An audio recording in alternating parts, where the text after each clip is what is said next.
Hey everybody, and welcome to the 5 Bytes podcast. I'm your host, Rory Monahan. Coming up on this week's episode, the organization responsible for tracking vulnerabilities has itself confirmed they have been breached. Reports that HashiCorp, who make Terraform, are about to be acquired by IBM.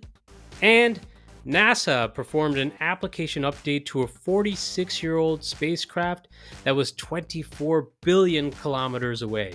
For this and more, keep listening to this episode of the podcast, which as always is brought to you by my sponsors, and that includes ControlUp, end-to-end digital experience management for the work from anywhere era. ControlUp, happy users, happy IT. And also brought to you by Networks Policy Pack, where you use Group Policy, Policy Pack Cloud, or MDM to remove local admin rights, manage and lock down applications, Java, browsers, and mitigate ransomware, plus more. And of course, also brought to you by Numescent, the inventors of the first and only cloud-native container management platform for Windows desktops. If you enjoy the show each week, you have these awesome sponsors to thank. And now for some news.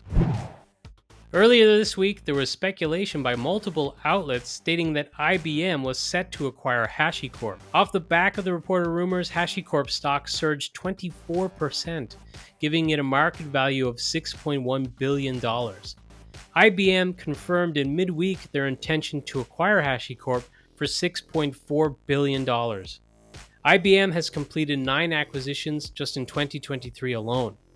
To some, this has been seen as a further blow to the community, and not to badmouth IBM, but them taking over the company responsible for Terraform and Packer, which are pretty heavily relied on by EUC and DevOps communities, is worrisome, as large companies have a mixed track record when it comes to acquiring smaller tech firms. HashiCorp championed the acquisition as a way to accelerate HashiCorp's mission and expand access to their products to an even broader set of developers and enterprises. They said the acquisition of HashiCorp by IBM creates a comprehensive end-to-end hybrid cloud platform built for AI-driven complexity. The combination of each company's portfolio and talent will deliver clients extensive application infrastructure and security lifecycle management capabilities. Upon close, HashiCorp is expected to drive significant synergies for IBM, including across multiple strategic growth areas like Red Hat, Watson X, data security, IT automation, and consulting. For example, they say the powerful combination of Red Hat's Ansible automation platform's configuration management and Terraform's automation will simplify provisioning and configuration of applications across hybrid cloud environments. The two companies also anticipate an acceleration of HashiCorp's growth initiatives by leveraging IBM's world-class go-to-market strategy, scale, and reach that operates in more than 175 countries across the globe. They'll be expanding their total addressable market and expect growth combined with operating efficiencies. So we'll have to wait and see. I will say in their press release, they do make a compelling case why IBM is a good spot for HashiCorp. But again, we look at those large tech organizations and acquisitions in recent years, and it doesn't tell a great story. So hopefully this is going to be an outlier and this is going to be different. So I guess we'll wait and see. So this is a very short story, but I did want to put it near the top of the show because it is pretty important. I saw copies of an email, which, I have not actually had this email delivered to me, so I have not got first-hand information, just second-hand information from people in the community sharing a copy of the email on Twitter. But it appears that VMware's divested EUC and VMware have reached an agreement whereby customers who continue to use the likes of Horizon and their DaaS offering will be able to leverage VMware vSphere going forward as a combined product offering. There wasn't a whole lot of technical details or even just business specifics and costing and all that stuff on this, but it looks like it's going to be current par for the course and business as usual, which should hopefully be a welcome news to those existing Horizon customers. MITRE disclosed that they were breached by a cyber attack that leveraged Avanti Connect Secure zero-day vulnerabilities. It appears the attack was confined to a research network and their core and partner networks were spared from the attack. They stated, quote, "No organization is immune from this type of cyber attack, not even one that strives to maintain the highest cybersecurity possible," end quote. So obviously this is not a great look because this is an organization that, I quote every single week on the podcast. They're responsible for these CVEs for tracking vulnerabilities, and they themselves have been found to be victims of a cyber attack. Now, the statement they released is absolutely true. This whole 0-day philosophy that organizations are implementing, I think, is a good approach because you should assume it's not a case of if you will be breached and attacked, it is a case of when. So you need to assume that someone's going to get into your organization and keep all the goodies away from them once they're in. In a positive continuous trend, a study by Coveware shows companies are increasingly refusing to pay extortion demands, leading to a record low of 28% of companies paying ransoms in the first quarter of 2024. Coveware reports a 32% quarter-over-quarter drop in the average ransomware payment, which is now at $381,980, and a 25% quarter-over-quarter increase in the median ransom payment, which stands at $250,000. LeapingComputer.com reports this simultaneous drop in average and rise in median ransom payments indicates a decrease in high-figure payments and an increase in moderate amounts.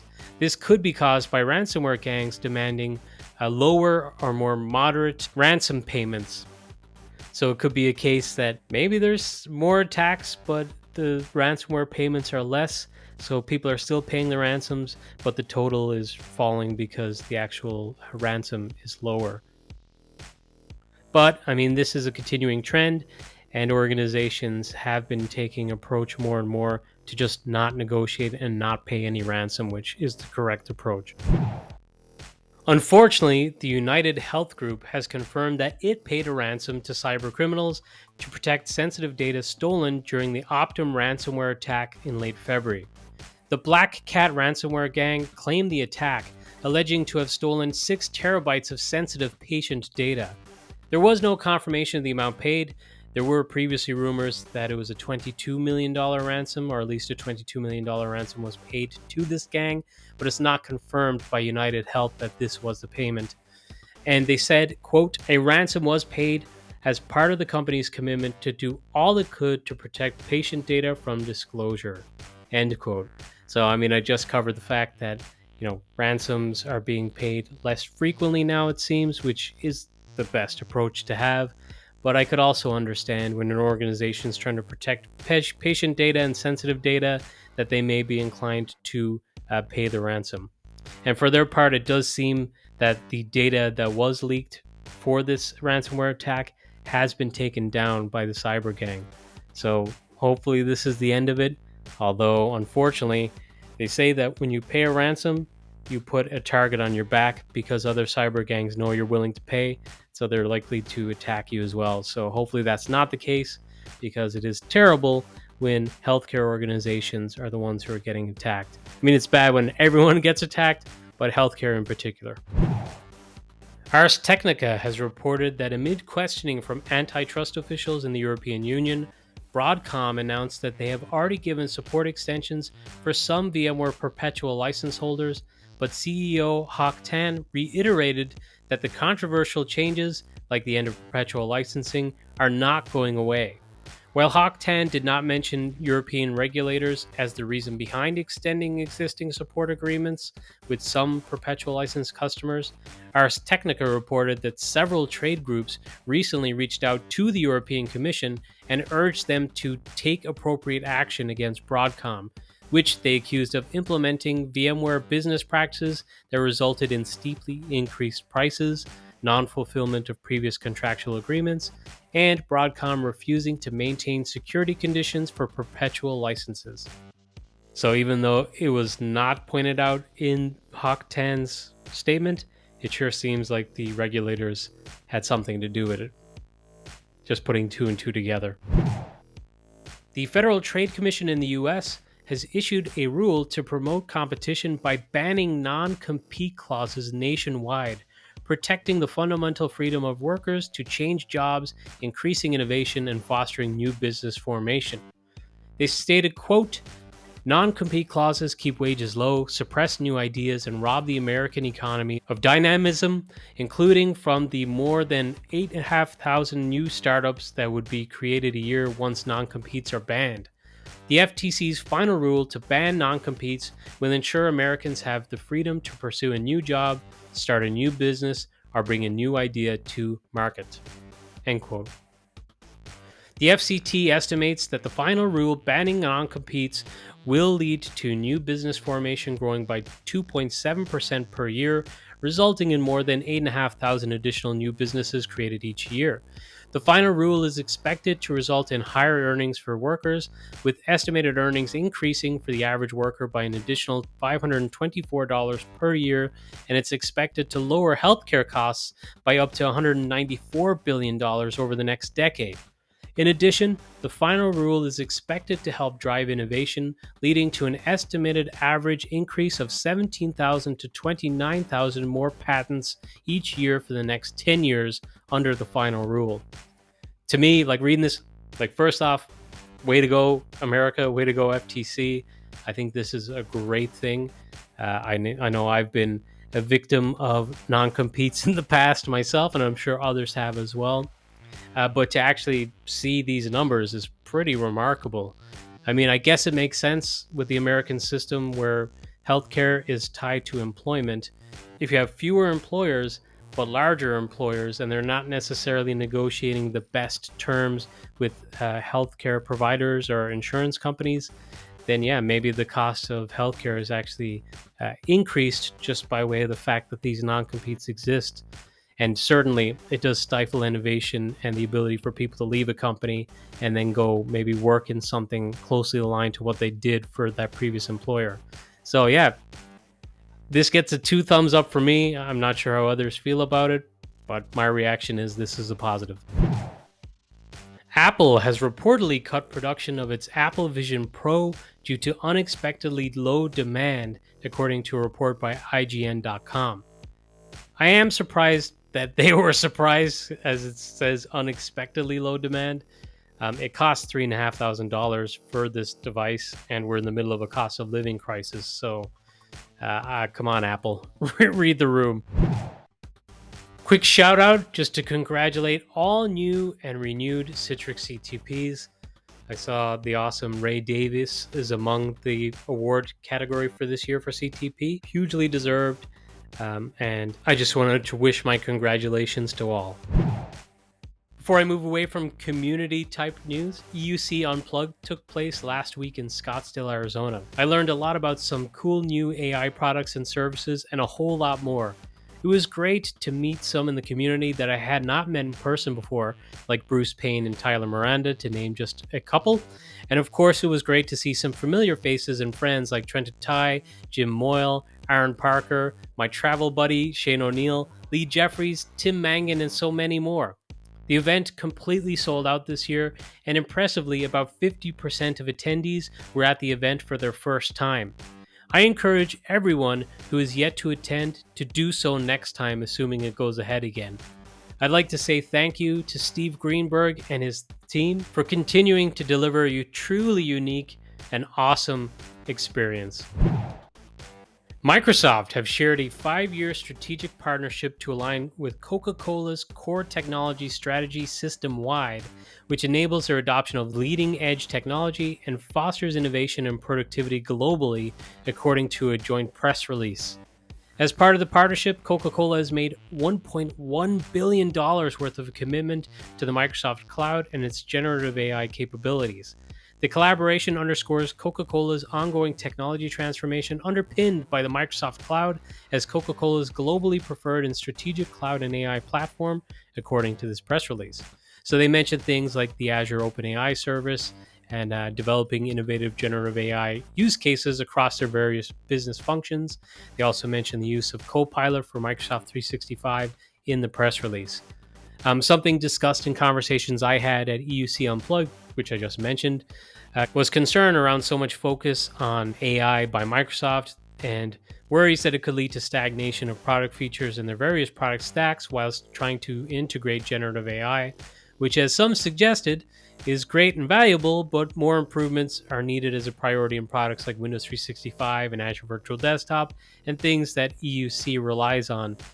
Fixing bugs and shortcomings of products is also important, not just to focus on generative AI, which it seems like Microsoft may have to invest a lot of time and focus on Gen AI in order to get out ahead of the rest of the pack.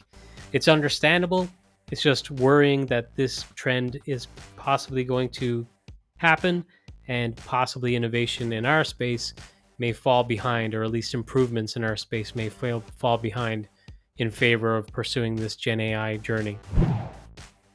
Finally, in the news for this week, several months ago it was reported in the news that NASA's Voyager 1 craft was experiencing problems that meant it was no longer sending usable data. It started sending indecipherable gibberish instead. With Voyager 1 being over 24 billion kilometers away from Earth and already 46 years old, reporters assumed it had just reached its natural end. After months of troubleshooting, including trying the old turn it off and on again trick, the team noticed that activity from one part of the flight data system stood out from the rest of that garbled data they were getting back. While the signal wasn't in the format the Voyager team is used to seeing when the flight data system is functioning as expected, an engineer with NASA's Deep Space Network was able to decode it. The Deep Space Network is a system of radio antenna on Earth that helps the agency communicate with the Voyager probes and other spacecraft exploring the solar system. And the decoded signal included a readout of the entire flight data system's memory. And by investigating the readout, the team determined the cause of the issue. 3% of the flight data system's memory was corrupted. A single chip responsible for storing part of the system's memory, including some of the computer software code, was not working properly. While the cause of the chip's failure was unknown, it could be worn out or may have just hit an energetic particle from space, according to NASA. I mean, being worn out kind of makes sense after this length of time. The loss of the code on the chip caused Voyager 1's science and engineering data to be unusable, and since there was no way to repair the chip, the team opted to store the affected code from the chip elsewhere in the system's memory. While they could not pinpoint a location large enough to hold all of the code, they were able to divide the code into sections and store it in different spots within the flight data system. It wasn't enough just to move the sections either. They had to make code changes to ensure the existing functions remained working with these sections being moved around. They issued the changes to Voyager via a probe, which took 22.5 hours to reach the craft. Amazing that an update to a spacecraft 24 billion kilometers away is quicker than some deployments from Intune, but I digress. The good news is on April 20th, they got the satisfaction of discovering these changes worked on the 46-year-old Voyager 1, and it is now sending usable data again. Absolutely incredible. Something as innocuous as deploying a patch or an update is something we do every week or many days now because of the frequency of patches required in day-to-day IT. But to hear about NASA doing it on a spacecraft so far away and with such a complicated issue as well is just remarkable. Such a cool story. But now this episode's scripts, tricks, and tips. Thanks to Lee Jeffries for this first one, who I believe shared this while he was traveling for work over in Florida. So, hey, keeping his eye on the ball while away. This was a Citrix community blog post on how to connect PowerBI with DaaS Monitor using OData and API clients. So PowerBI integration with exported data from monitoring solutions is a big topic in organizations, so this is going to be one that interests a lot of people, I assume. Next up, thanks to Thorsten for this one, who shared this link to useful AD-related PowerShell commandlets. So this is a pretty comprehensive list of PowerShell commandlets that relate to Active Directory, and it's definitely one worth checking out if you work with PowerShell. Finally, this last one is also news, but due to the release cadence of my episodes because I was traveling for EUC Unplugged and I released an episode early last week and it's kind of in its normal slot this week. A lot of news has passed and I feel like this release and this story is a little dated to cover as news now. But I will cover it as a tip instead, and that is that Citrix released a new Citrix Virtual Apps and Desktops LTSR version, which is version 7.2402. If you're running 1912 LTSR, which I think a lot of organizations still are, it will reach end of life by December of 2024. So do not sleep on that. Get moving. I think Citrix upgrades are relatively straightforward these days, so it shouldn't be too stressful to get moved to the new LTSR. There are some nice protocol enhancements and other features in this release, but don't let me tell you. My tip here is I suggest you check out Tom Poppelgaard's blog post that covers a lot about this release. Well, that's it for this episode of the podcast. Hopefully my voice is okay. People keep telling me I look exhausted this week because I've severely jet lagged. So yeah, if not, I apologize and things should be back to normal next week. And thank you so much for listening.